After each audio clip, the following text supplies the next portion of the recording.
let you guys go off into the Friday night, get ready for your Saturday at Fan Expo Canada. In the meantime, sir, bring us home. Bring us home. What's your name? My name is Dave.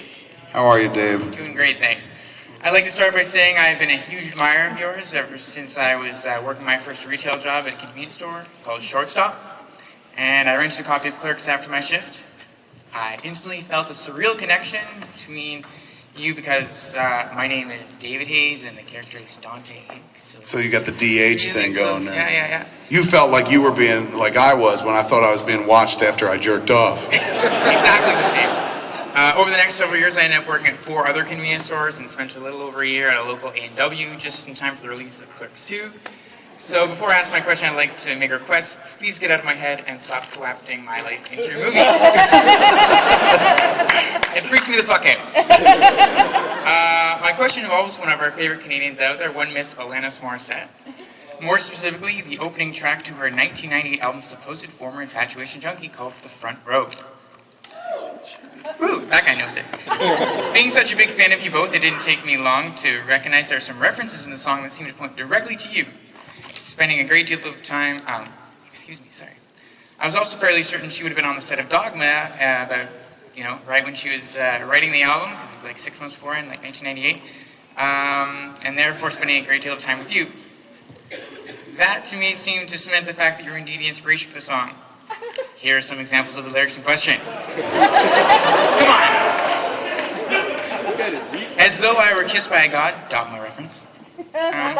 We said, let's name 30 good reasons why we shouldn't be together. I started saying things like, you smoke and you live in New Jersey. Plus the chorus of the song is as follows, I'm in the front row with popcorn, I get to see you close up. Clearly a nod to movies and perhaps that for the song. Sorry, I'm a little nervous, everyone. This guy's like, do it, dude, do it! Clearly a nod to movies and perhaps for the that someone was written for the song was in the industry, I suppose my question is, have you ever heard the track, made the connection, and if you haven't, could you think of any experience that you shared in 1988 that would have inspired Alanis to write the song?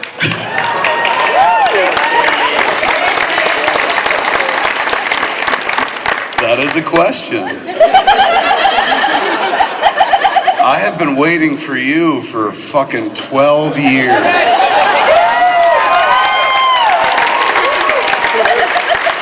Just waiting for somebody to make that connection and be like, are you the guy in that song?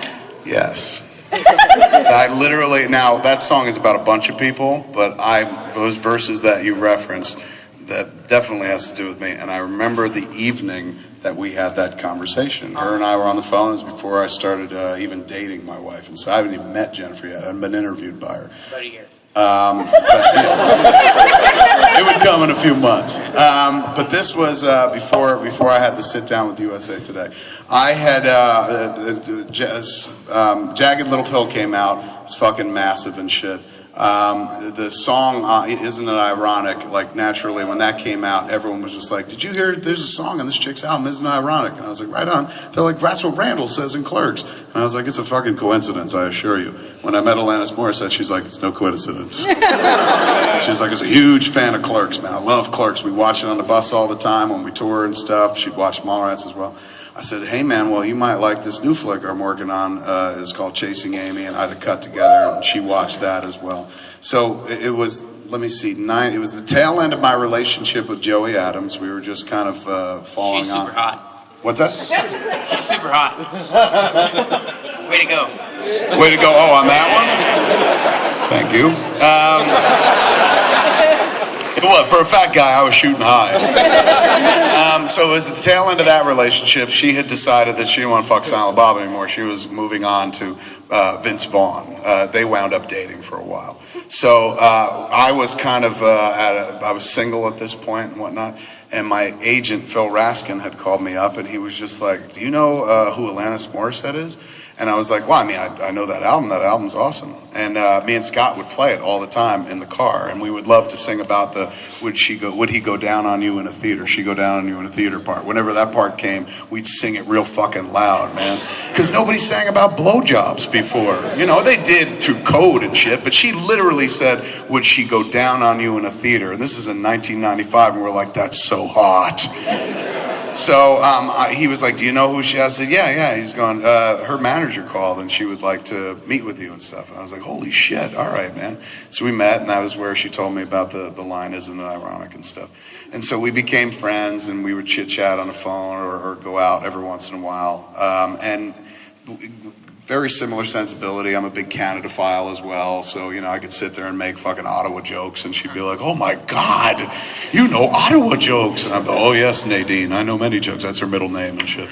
So it was never a relationship or anything like that, but we talk all the time, and we had one evening where we had a conversation on the phone, where we were talking about how similar we were, and it wasn't flirty, but it was like, gee, I wonder why we're not in a relationship kind of thing.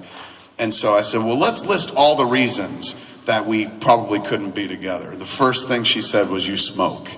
And I was like, really? That's a deal breaker? And she goes, well, and you're from New Jersey. And she goes, what about you? Like, what is it about me that, how come we couldn't date? What do you think the problem would be? And I was like, well, you belong to the world. And she goes, oh, Kevin, that's so heavy. Why did you have to say that? I was like, you're massive right now. You're all over the place, man. Fucking, you're always doing concerts and shit. Like, the world has your fucking attention. So, the conversation kept going and then ended and stuff. Months later, man, the new album comes out, Suppose, former Infatuation Junkie. And at this point, I'm now with Jennifer Schwalbach, my wife, who should become my wife. She's way pregnant and shit. The early months of her pregnancy, I should say, maybe 2 months. But this is weird. Like, suddenly I'm involved in this relationship with this woman I barely fucking know, and we're gonna have a kid together. Everything's moving so fucking fast. That album comes out.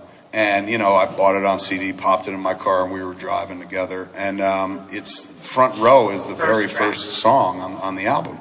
So popped it in to give it a customary listen from top to bottom. And Jen, my girlfriend, who would be my wife one day, is sitting right next to me. Song kicks in. Doesn't happen right away, but it happens about maybe 25, 30 seconds into it. And, she sings the lyrics, and very clearly, you hear the part about, like, I started saying things like, you smoke, you live in New Jersey. As soon as she said the you live in New Jersey part, Jennifer is sitting next to me.